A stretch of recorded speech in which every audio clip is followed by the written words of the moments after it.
All right, welcome back, Skol Hoppers. So we're about halfway through our episode here, and we're graced again with the awesome, amazing, wonderful. I know he loves all these compliments, Dustin Baker. Thanks for coming on, man.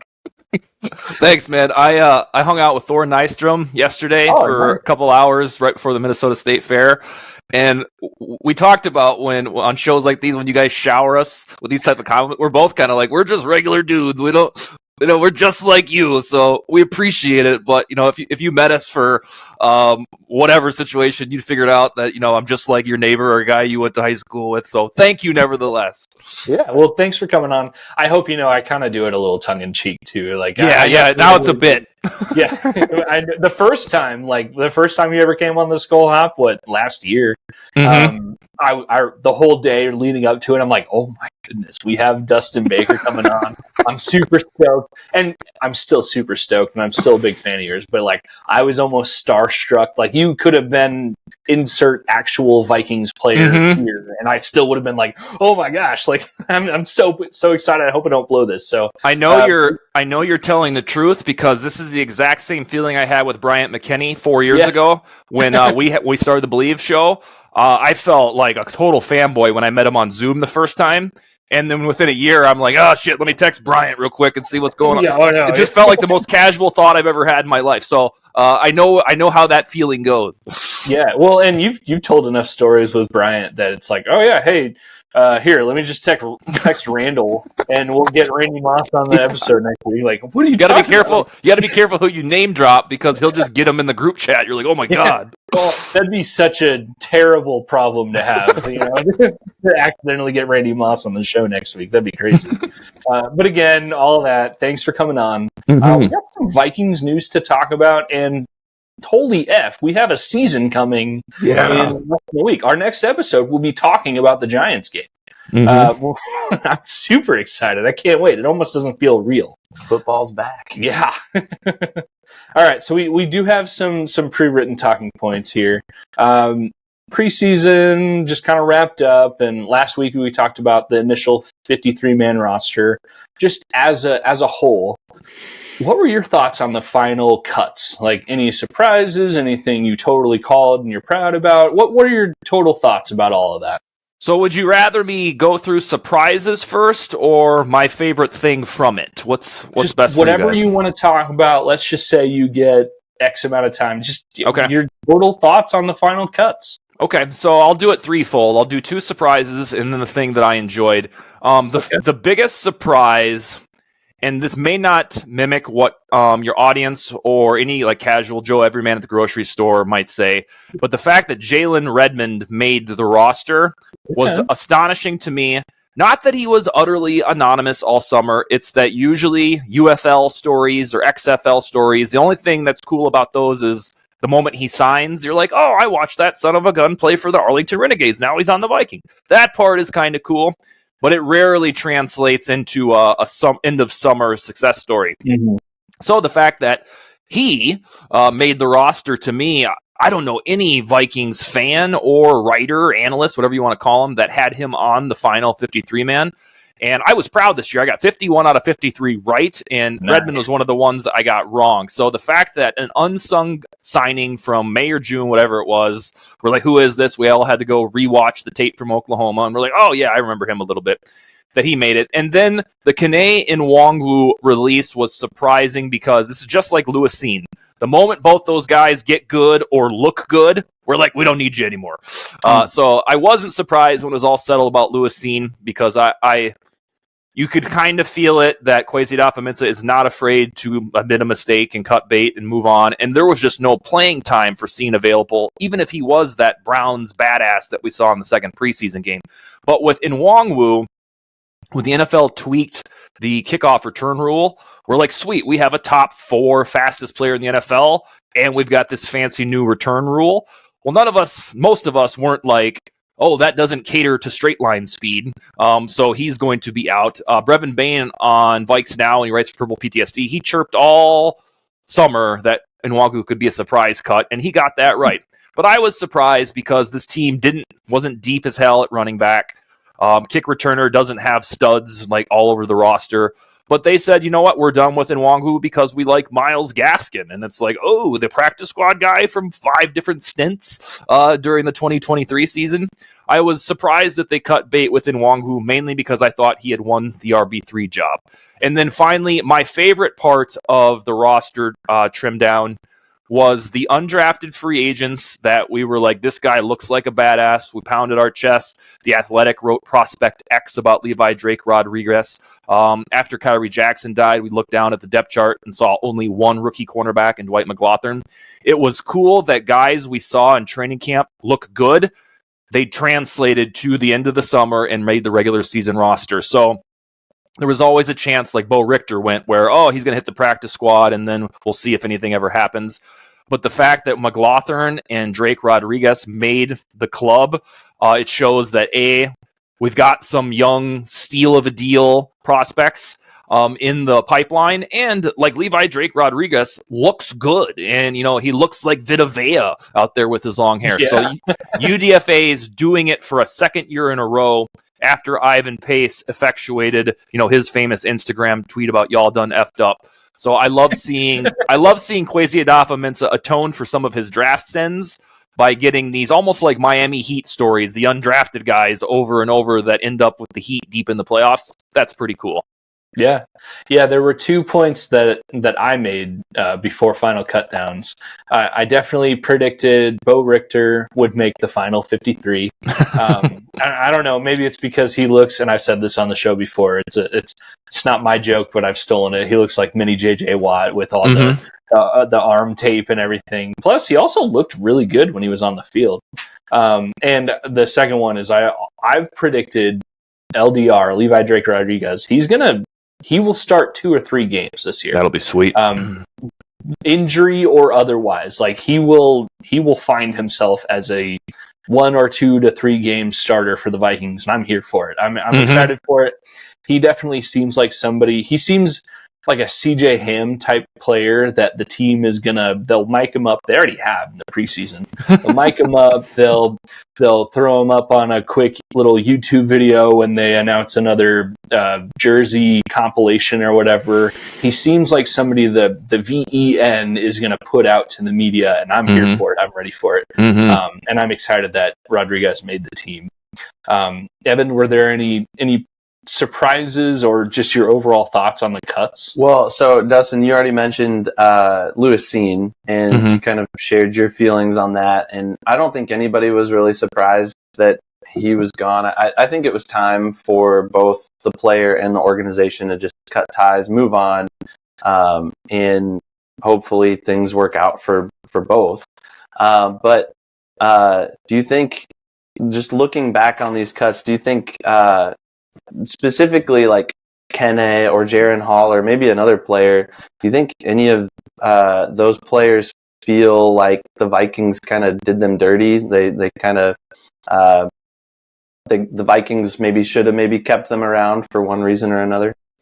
Let's see. So Andrew Booth, he would be part of that group. Oh, yeah. I mean, he was traded. That's his own damn fault. He never busted out. I thought he played decent last year, but nobody else really agreed. Lewis Cine, I guess he in theory can feel like he was done dirty, but we've already seen reports that his agent thought the Vikings handled it with utmost class.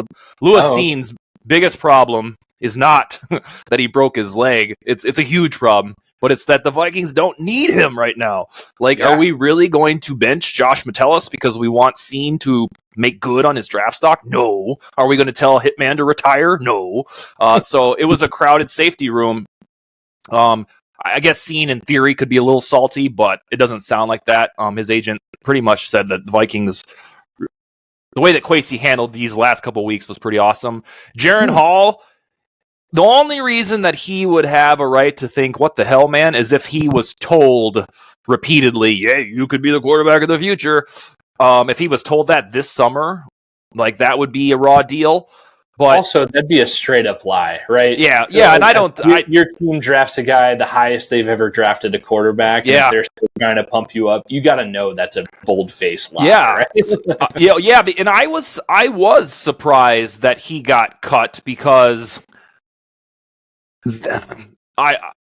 they just drafted him a year and year and 4 months ago. And you would think he'd have the staying power to be the QB3.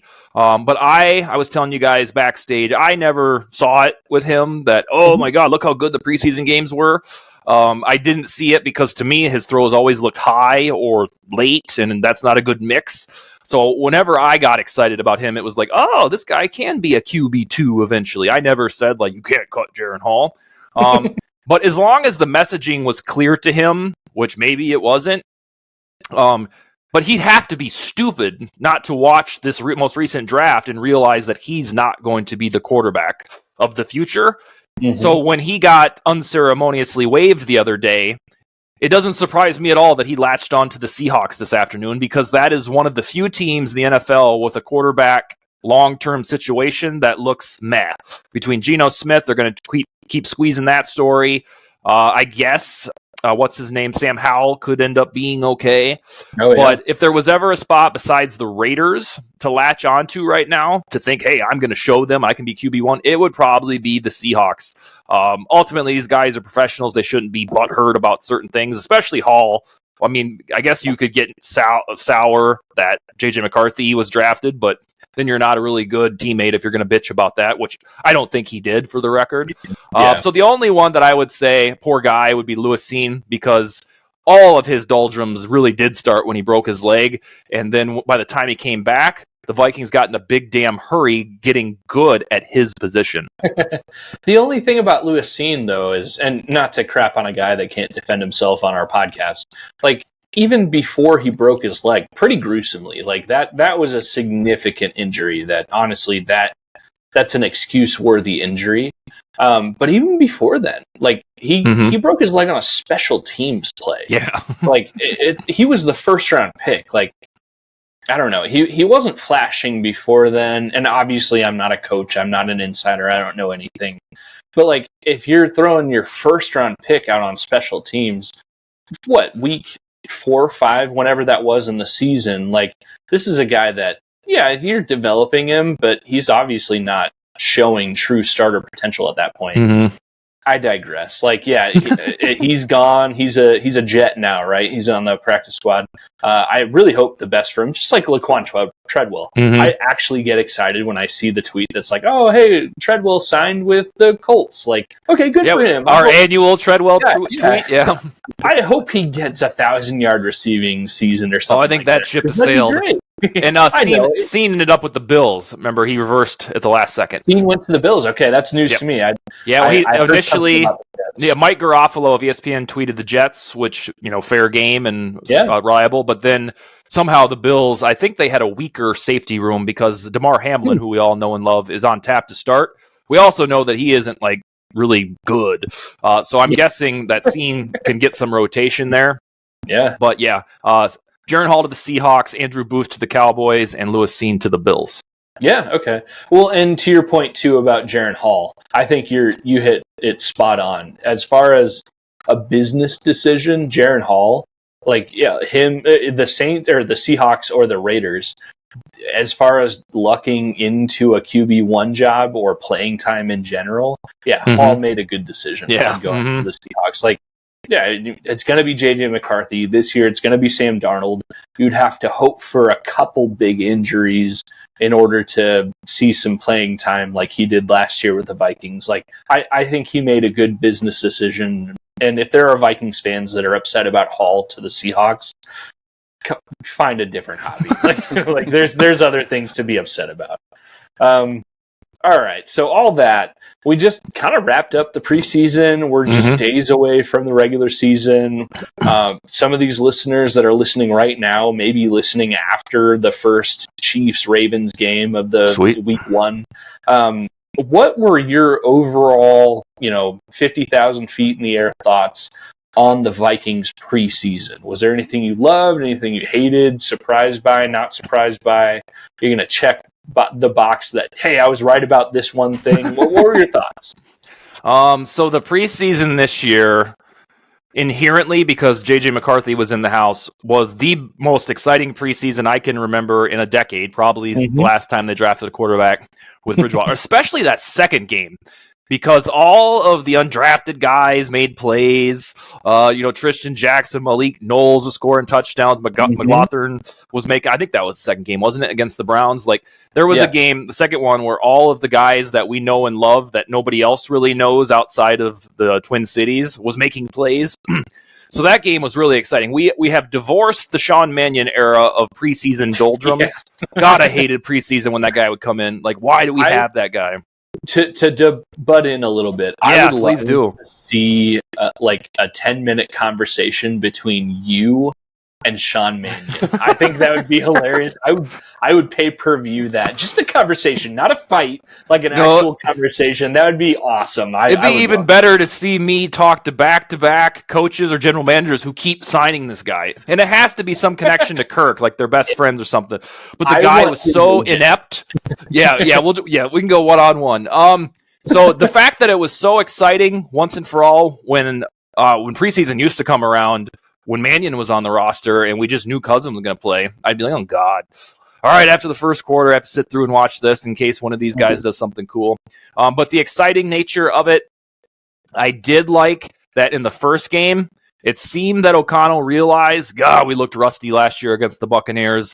Let's give these guys a drive or two. And then that McCarthy moment, those McCarthy 45 minutes or hour, whatever it was, that was certainly awesome. I liked that they switched it up to try playing the starters a little bit rather than the complete shutout we've seen since, I think, the final year of the Zimmer era. They started resting everybody, or maybe it was the start of 2022. It was an optimistic preseason that quickly became pessimistic because McCarthy's meniscus was torn. I will say that I don't know if we're going to cover that because I haven't talked on your show about it. God, that sucked. I would rather he played like ass in the preseason, and then we'd be like, if meniscus was torn, we'd be like, all right, we already knew that he's not going to be very good right away. That's cool. But the fact that he looked so good, he looked like Joe Burrow out there. Like he had the same number on, and then he gets hurt like Joe Burrow too. It really sucks because now, next year when we're doing this show in June and July, we're right back in the same damn spot, wondering if J.J. McCarthy is going to be any good. 2025 is going to be like this, hey, hopefully we're 8-9, 9-8 type of year, because McCarthy will get zero playing time in the preseason, or in this season, excuse me. So it's, to me, I understand. Like, the good part about it is that it's only a meniscus. I've never heard, oh, hey, Joe Evans tore his meniscus. We never saw him again. I've never heard anybody say that. So it's cool that it was a minor, somewhat injury. But I was telling a couple people in the past few weeks that when I was on vacation when the McCarthy little saga played out, like, hey, he's banged up a little bit. He's going to be fine. Oh, my gosh, we're having a press conference. We have to wait 2 hours to figure out what they're going to say. It was the first time, I think it was a Tuesday. It was the first time all summer or all spring and summer that I have been like, okay, I have to get behind Sam Darnold. I didn't give a shit about Sam Darnold until that Tuesday, because to me, he was the quintessential bridge quarterback, the quintessential patch-over quarterback. It didn't matter to me at all how Sam Darnold played while McCarthy was waiting in the wings, because McCarthy looked so good in the summer. All right, we're probably going to see this guy in October, November, maybe December. It doesn't matter to me what McCarthy does. Now, if I want to, remain the lifelong ardent fan that I am, I had to do introspective and say, all right, I have to start believing in all these Darnold takes that he can be Geno Smith, he can be Baker Mayfield, because that's what you do in sports. You find little nooks and crannies to find hope and excitement. I mean, that's why if the Vikings are 2-6 in a season, you're still crunching playoff scenarios. All right, if they win these next two, then they get hot. And I do that right along there with the rest of you. So that was the first time in, it would have been 5 months, that I've ever looked down at the depth chart and been like, all right, so Sam Darnold it is. Let's do this. Up until that Tuesday, I'd been like, God, who cares what he does? And now I'm right there with you that I have to find that positivity, that Darnold positivity. Yeah, I agree with you. There was probably a solid 1 or 2 days where, leading up to the Skol Hop podcast, I almost wanted to text Evan and be like, we just need to not do the next week podcast. I'm so grim and dark about this team right now over the second string quarterback. Like, yes, McCarthy's the future, and we all know that. But realistically, no matter what, Darnold was going to start against the Giants. I mean, I think totally me, and probably everybody else, was hoping McCarthy would pull a Russell Wilson and beat out. And it looked like he might have been on his way. Yeah, and he looked so freaking good. It reminded me of Bridgewater against the Chargers in the preseason, minutes before his knee decided to not exist anymore. It was heartbreaking and totally Vikings of McCarthy's need to disintegrate. I got one more thing on this topic. So Yannick Eckhart, who is the editor of Purple PTSD, it's a sister site to Vikings Territory. For those, maybe I said this on the last show. You guys have to let me know. Maybe I did. For training camp and pretty much all of training camp, he and I were messaging back and forth like, this is too good to be true. Like, we kept saying, like, what's going on here? Like, everything we saw from McCarthy was sweet. It was, I mean, the leadership was there. He knows how to use a microphone. He knows how to throw the ball. Like, everything was so awesome. And I kept saying to Yannick, like, when is the other shoe going to drop? Like, when's the scandal going to happen? I'm not used to this good fortune at quarterback for the Vikings. And then the meniscus thing, and we were like, yep, there it is. That's why this feeling was so foreign. There's nothing. I know there's a lot of folks that tried to dress it up and say, hey, he's going to be the QB2 anyways. And I get that. But I say that just to make myself feel better. But there's just no way. I mean, unless we get to Sunday and Darnold just starts looking like a baller and it persists through a month, then maybe that's right. God, it sucks. And it pisses me off every time I think about, you talked about we should just not do the show. There's nothing wrong with that. When the Vikings lose, especially one that's like, really, they lost that, I come back to this desk and I was like, I don't want to write about this shit. I'm going to take a nap and then I'm going to come back and then I'll think about it. I don't know if you can, but I'm right there with you. Like, I'm like, I don't want anything to write about this garbage. Yeah, because this is your day job, man. Like, I get to go look at IT purchases for the government. Like, I could totally block out the Vikings if I wanted to. Lucky guy. I don't have to write 3,000 words on JJ McCarthy's knee breaking. Like, I could if I wanted to, but I don't have to. Yeah, I feel for you. I got a bonus question for you here, Dustin. It wasn't one that we initially sent you earlier, but it's okay. The Vikings made, after releasing Jaren Hall with those initial 53-man roster cuts, they signed another quarterback. What are your thoughts on Brett Rippon from the Bears? So, I guess they're indifferent, like, because we went through a season last year where we learned the value, lack thereof, a QB3. So because we went through the carousel last year, I understand that they want somebody who's a game ready. It's really weird how the McVays and the Shanahans and now the O'Connells recycle the same guys. They're like, hey, no, this guy fits in my system. So it's cool that McVay trusted him for however long. And it's funny that his comp is Nick Mullins. It just shows you that Kevin O'Connell kind of has a type. I mean, it doesn't make me think like, ooh, if things go bad, we've got Brett Rippon. I don't really want a quarterback carousel season. I really, for the life of me, hope that Darnold is 3,600 passing yards, 25 touchdowns, probably his usual 14 interceptions. Just keep it like that, and then I don't have to write every week about, hey, is it going to be Mullins or Rippon? Like, that is Vikings football when I was a teenager, between Sage Rosenfelds and Gus Frerotte, those teams. Remember those teams? Like, you didn't know if Tarvaris Jackson was going to start or Kelly Holcomb was going to start that week. I hate those days. There's nothing you can do about it now because McCarthy's hurt. So Brett Rippon, I guess I understand why they would trust him a little bit more than Jaren Hall.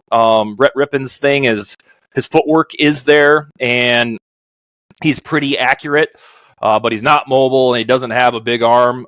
So it would basically be kind of, underneath ball. No, I'm not a big Brett Rippon guy, but I also wasn't a Jaren Hall guy, so why not at QB3? And get him in-house now so we don't have to do the Dobbs thing where you're calling plays in the huddle and he has to learn them on the fly. But it worked against the Falcons. And the first half against the Saints. We had a magical 4 quarters between 2 games, and it was there is. Well, enough to get him a nickname of the Pastronaut. Now he's having he had a magical preseason. He's doing what he did to us, to the 49ers fans. They're like, are we sure that he's not better than Brock Purdy? That's the litmus test for backup quarterbacks, and we saw it all the time last year, is they usually come in and they look really good, and you're like, how is this guy a backup? Within 2 weeks or 3 weeks, they turn back into a pumpkin, A, because they were never that good in the first place, and then B, defensive coordinators have figured them out. It always comes down to, this is kind of Teddy Bridgewater's problem, not that he's like shitty or anything, it's that if you can't be surgical outside the numbers, then you're not going to be a top 15 quarterback. Like Josh Dobbs, we learned somewhat quickly, like his MO is kind of the playground football. I'm going to tuck it and run, and I can juke you. But if you need him to throw something surgical to the side, that's not his game. And I personally think that's why Bridgewater didn't catch on as a consistent starter, is because he could throw it Bridgewater curiously would never really throw it to wide receivers. It was always to tight ends and running backs. Inside. That's what backup quarterbacks do. So I digress. What do we got next? Well, to that point too, I always argue Nick Mullins is an elite NFL player. It's just his position is QB2. That's the thing. Like he is the guy you want to come in when Kirk Cousins pops his Achilles. He is the guy that, F it, I haven't taken but 2 starter reps in practice all week. I can throw it. Like, Nick Mullins is the QB2. He could be a Hall of Fame QB2. That's just a terrible idea. You don't pick that guy. Anyways, we've got more. We've got one final question here. Maybe I might have one more, but go for it. Go for it. Well, so we're coming up on week 1. I think we're all excited for football to finally be back. We got a little taste of it with college football this last weekend, which was a lot of fun. Some good games. Right now, the Vikings are currently favored, barely. By 1 point. That switched. Mm-hmm. Did it really? I just looked around lunchtime today. Yeah, back in June, it was 1 point to the Giants. In the last month, it became a pick'em even. And then I saw somebody tweet that the Vikings were favored, and I was like, "Ooh, that's new." Mm-hmm. Yeah. So currently the Vikings are favored. What are your thoughts? Are they going to win? They're going to lose? Is it going to be a slim margin? Is it going to be a bigger victory or a bigger loss? Okay, so notably, if you guys care, this is the first time I've been asked this. I haven't written it yet, and I haven't answered the question. Yes, I do think that they will win, not because I'm a homer. I think that the roster that the Vikings have, if you can get over the underwhelming defensive tackle spot, if you personally trust Stephon Gilmore, Byron Murphy, and Shaq Griffin as respectable cornerbacks, and then you can get behind a competent Sam Darnold, I don't think beating the Giants is that huge of a task. Their defensive line is fantastic. Every time I start to think about this game, I'm like, oh, God, they got those 3 guys.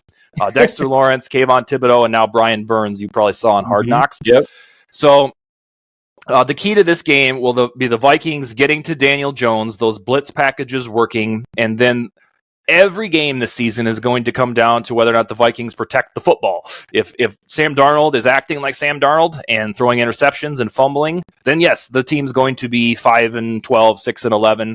The only knock on Sam Darnold through these 6 seasons is the turnovers. He still has the arm. He never didn't have the arm. But I do think they will win this game because they have that.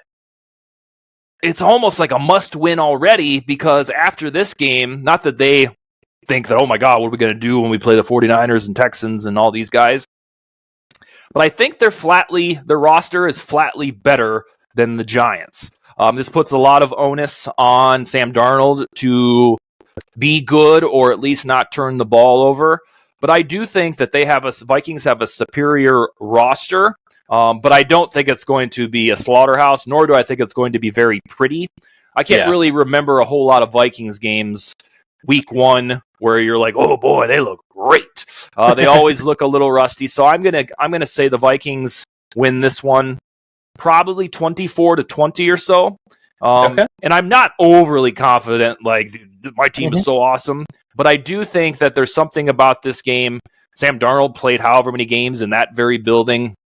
And then I go back to stupid, superstitious stuff. Like before Jordan Addison got arrested and all that, somebody was talking shit on Instagram, and they were like, hey, the Giants are going to beat your ass week 1. He's like, yeah, you want to bet? I always remember little stuff like that, and he internalize it. This is before, like I said, Addison turned into the naughty guy again. Yeah, I'll take the Vikings 24-20, but I won't be surprised one iota if they get beat like 31-10 or something like that.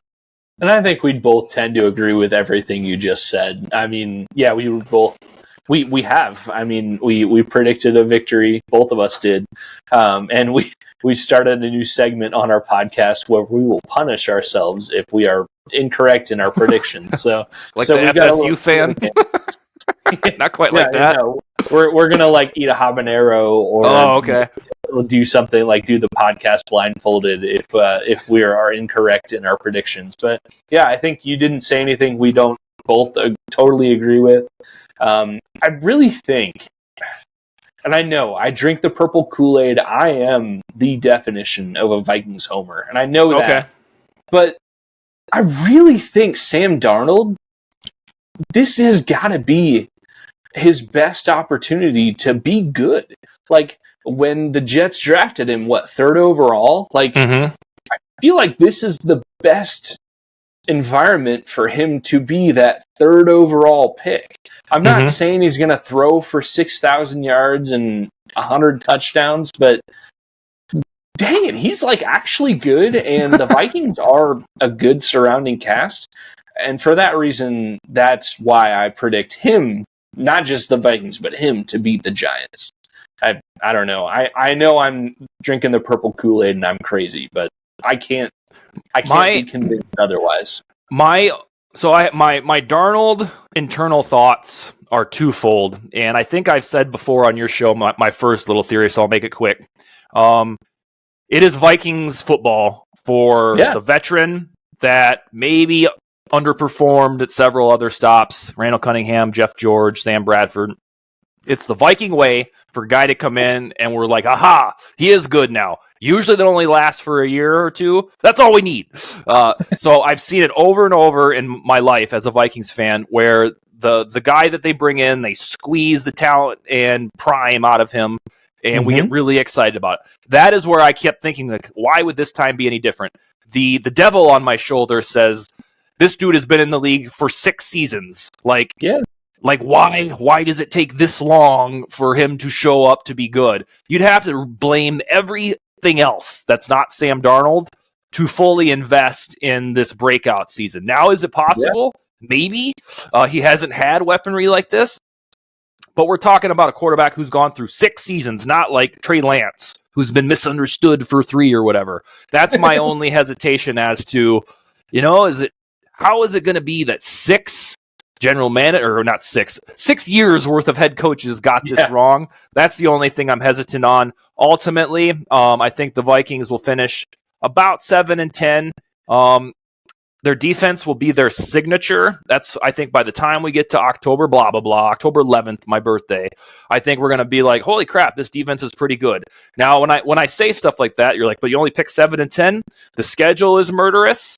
The NFC North, there's not a bad team in it anymore. When 2 seasons ago, everybody but the Vikings Bears are was a bad team. The you Bears are a bad team. Let's hope so. Yep, no, they played fantasy football. I'm really sorry to just totally trounce on your point there. The Bears are a bad team. They won't win more than 6 games. Well, no, that's what I like to hear. This is on the internet. The Bears are bad. Anyways, please keep going. I'm sorry. That's what I like to hear. I'm trying to think if there was another. Oh yeah, my other bold prediction. This is out in the digital stratosphere, and this is really random. One of my bold predictions is that Blake Brandel is going to be a baller, and not because I've sat there and watched a bunch of tape of him. From the moment we hit the offseason, the Vikings coaching staff said, "This is our left guard." And guys like you and me were like, "Are you sure? Aren't you bringing Dalton Reisner back? Maybe they're going to draft a guard." They have been steadfast that he is the guy all along. And Kevin O'Connell's coaching staff should have earned our trust on the offensive line, unlike the previous one. We should trust their solutions. So the fact that Brandel was the guy immediately, 3 years, $9.5 million, whatever it was, he was placed at left guard. They ultimately re-signed Reisner, I guess, for depth, but said, bitch, you're not playing left guard. You're going to be the right guard.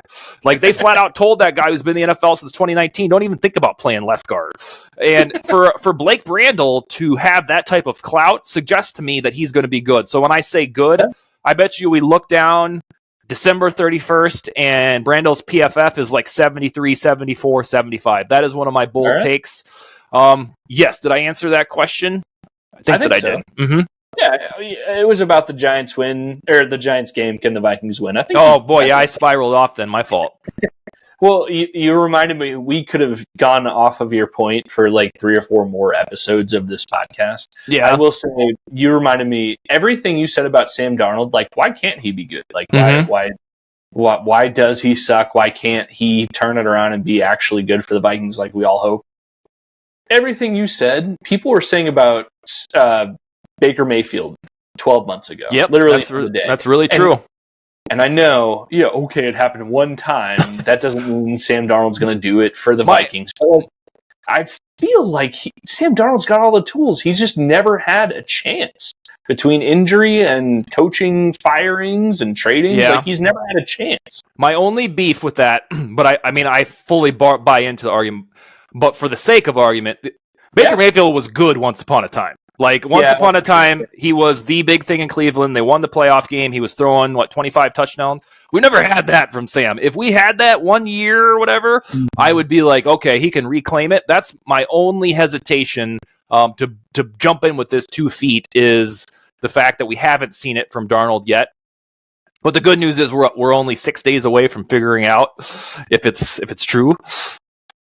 And the argument to that is, we watched Sam Bradford light it up against the Saints and look like, a world record beater and a Super Bowl MVP quarterback in week 1. And then all of a sudden he had knee soreness and he was out the rest of the season. So that's the reason those words, knee soreness, always terrifies me. Evan, is there anything else? I do have one more question, but I think you might know my next question. Is there anything else for Dustin you can think of? No, I think you should ask your last question. All right, Dustin.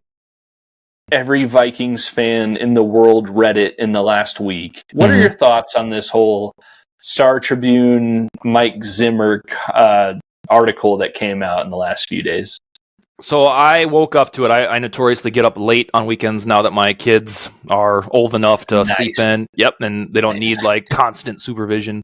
I woke up and read it, and my first instinct was, I hope I never get like this.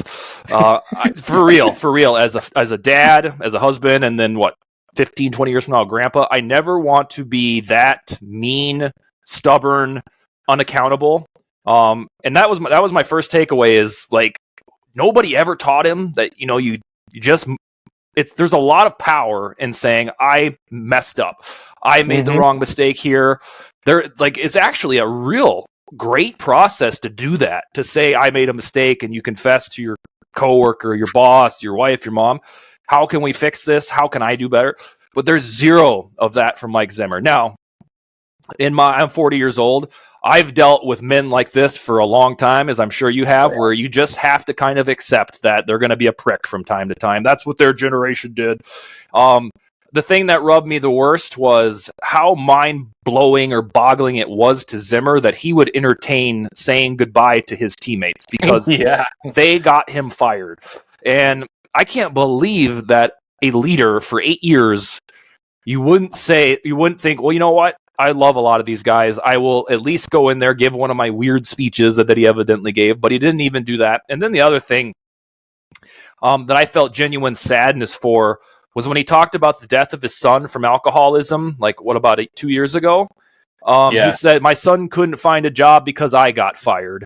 And it all, I feel bad that he evidently blames the Vikings or his players because he already said that it surely wasn't his fault that he was fired.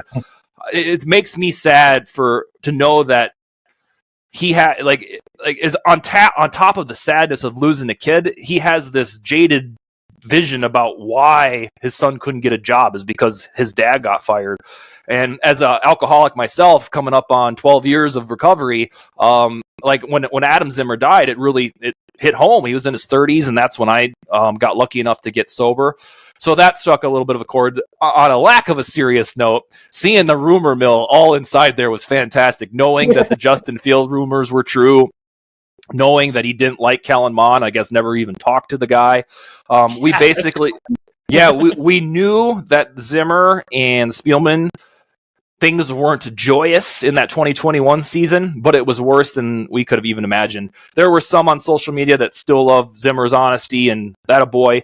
He is Bill Parcells to the T. Like, folks that grew up in my generation loved, watched, experienced Parcell. This is the same damn thing.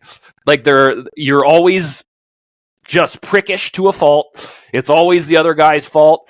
The reason Zimmer got away with it, and so did Parcells, is because generally speaking, they're winners. And nobody really cares if you're a mean guy when you're winning. But I will maintain my positive view of Zimmer from those fun seasons because I never want to just wholesale indict somebody. But I hope that I never have to hear any of my descendants look back and be like, yeah, that ball guy was a prick, man. I could never get a word in edgewise with him. What a shitty legacy that would be. Yeah. Now, I do have to admit, on this very episode, just a handful of minutes ago, I did give my 50,000 feet overview of this article, and I did say, like, I kind of came away with maybe a positive thought process on Zimmer. Well, that's okay. I think, and not to just blatantly be like, Dustin, you're wrong. I do think, yes, he feels jaded, which anyone who's ever fired from their job, because he wasn't just let go. He was fired. Just like every NFL player that's cut, they're fired. I think of Pat Enger from the Colts. I've heard him speak like, yeah, I played for the Colts and they fired me. They hated me, whatever. Anyways, Mike Zimmer was fired, and how could you not be jaded from being let go from your job? I do think, I think I got, not that I agree with every word he said, or I totally think he's in the right, totally on every thought process, but I think I got more in the mindset of what he was thinking. Yeah. And I think I could agree that to him, in his mindset, he doesn't think he deserved to be fired.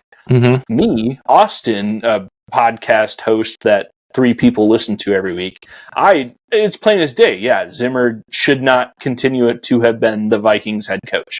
Like he needs to be fired. It's plain and clear. He had overstayed his welcome as the head football coach of the Vikings, and they needed to go a different direction. But that article was interesting to me to hear his thought process and hear why he thought he was fired and his reaction to being fired. And it seems, which I think is the whole fluff version of this article, it seems like his life and he is better for it now, and he's happier now. Although, yeah, I think he was at the time very jaded and very much, I didn't do anything wrong. They got me fired. Like, that was a direct quote from him. Like, yeah, he has a differing reality than I think what somebody. I'll give you one example of when somebody's reality was different. I can't believe when I look back. So in 2021, my good friend who started Vikings Territory or bought it and built it, he passed away in the summer of 2021, and I got to know a lot of his circle after that because he knew a lot of Vikings themed writers and analysts, and I was making really good money on the Vikings territory at the time. And there was about 2 weeks where I didn't know if the website was going to keep going because I didn't know Joe's family. Yeah. So I was reaching out to folks who wanted to know what happened to Joe, and I knew. So I was giving them kind of the version that the family would let me get out. And there was one writer that a prominent Twin Cities writer that we talked for about 45 minutes one night. And I said, hey, you know what? I'm thinking about doing this full time. It sounds like the site's going to stay afloat, and I make a lot of good money doing this. Yeah. He's like, sir, he's like, listen to me. He's like, I've written for 30 years. He was like, you do not want to do this full time because you'll lose your passion for it. It becomes a job. He's like, if there's one bit of advice, he's like, you do not want to do writing as your job, especially about a sports team. And I really thought about that, and it kind of delayed me pulling the trigger on going, explaining to my wife, like, I want to do this full time. Here's my tax return that shows that this is a good thing. And ultimately, I took his advice and threw it in the garbage about 7 months later, and I make like double the amount of money I make that I did at my other job. And I almost every other day I think back about how terrible advice that was for me. That was probably great advice for him, but for me, like an obsessive personality, I love writing every single day. I don't get sick of it, and I often think, and this is that differing reality, like he in his heart of hearts, he was doing a solid by telling somebody you don't want to get into a career of writing. It becomes mundane. You're writing about the same thing. But to me, it was the most laughable advice I've ever received because I would still be stuck at some regular job and I have to write about the Vikings like late at night. And I think about it so frequently that I'm living the realistic version of a dream job for me. My dream job would be to be a general manager of a basketball team, but I'm probably never going to do that. So one of the closest thing I can do is use my talent to write about football. And yeah, it's his reality told him something, but mine is so damn different than that. That's what made me think of when you said you respected the Zimmer, like his mindset was, I'm getting the hell out of here because they don't want me here. Of course, that's how he felt. I just hope that I never adapt that way. Well, and maybe Zimmer, if he was truthfully honest, would have that same mindset of like, hey, if you love football, don't ever make it your head coach. Like, don't ever make it your job because you'll eventually get fired, even if you are a good coach, and you'll hate it anyways. Like, I think in the article, he says something like, other people convinced me to get back into coaching because honestly, Mike Zimmer, I thought I was a lousy coach because I got fired. But no, I need to prove the Vikings and just the coaching world wrong and prove that I am a good coach. I could see if Mike Zimmer had that thought process, like, hey, don't ever make it your livelihood because you'll just get hurt. Yeah. The guy is resilient. The guy is resilient as hell, losing his wife however many years ago. He had that eye thing. I don't know if that was ever completely resolved. Then his son died. The guy is indestructible. And a lot of that probably has to do with that tough as nails persona. Yeah. Either way, I think that Mark Craig Star Tribune article is a good read. I'll say I would encourage people to go seek that out and try to find it. I hate when papers or sites put a paywall behind their stuff because it can just find it anyways. But I think Star Tribune has a paywall, but you can find it anyways. It's a good read. Not as good as most things on Vikings territory.